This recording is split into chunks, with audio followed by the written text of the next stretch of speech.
I'm Zeno, and this video is about the Bancor vortex and why the protocol burns vBNT instead of BNT. When a user stakes BNT on Bancor 3, they get a receipt of their deposit called BNT and vBNT, our governance token. In order for the user to get back the BNT they deposited, they must return the receipt BNT and all of the vBNT they were given. If a user were ever to part with their vBNT, for any reason, the protocol would keep their BNT until they recovered their vBNT. So, Bancor made a pool of BNT paired with vBNT. Again, vBNT is inherently valuable because without it, the BNT used to create it is locked away forever. The underlying value allows users to sell their vBNT to increase their capital efficiency at the cost of risk. Meanwhile, their staked BNT is earning fees and other rewards. The selling of vBNT is essentially taking out a loan on the BNT you deposited, because you think the loan is worth the risk. And the risk is that the price of vBNT goes up and you have to pay back more than you were loaned. And if you don't get your vBNT back, then your BNT is locked away forever, and you are, in essence, liquidated. This type of loan is essentially shorting vBNT.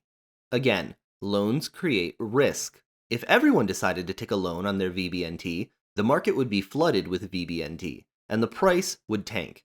Users who took their loans early would be very happy. They get to rebuy their vBNT for cheap, just like a short. This means that new users depositing BNT wouldn't have the same utility.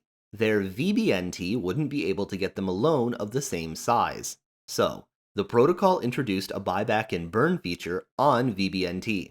This burn keeps the vBNT price higher, meaning new users can take out bigger loans on the BNT they stake. This also means that when too many users sell their vBNT, the protocol will continue to buy it for cheap. But this also represents an opportunity for users to buy vBNT for cheap as well. That's right, if too many people go short on vBNT, then there exists the ability to perform a short squeeze.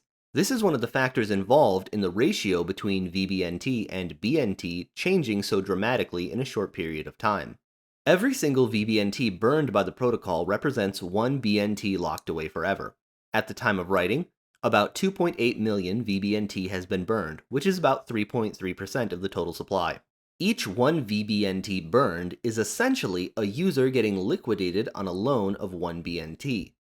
When vBNT is $1 and BNT is $4, a $100 burn of BNT gets rid of 25 BNT. But a $100 burn of vBNT locks away 100 BNT, which has a value of $400. It is only possible to lock this extra value away because too many users took out loans, and they are, in essence, getting liquidated. In summary, the protocol burns vBNT because it offers more utility and more efficient burns. Users can choose to take out loans on their vBNT, which drives the price of vBNT down. The protocol then burns the cheap vBNT, and in doing so locks away extra BNT at the expense of users who tried to short the protocol and got liquidated.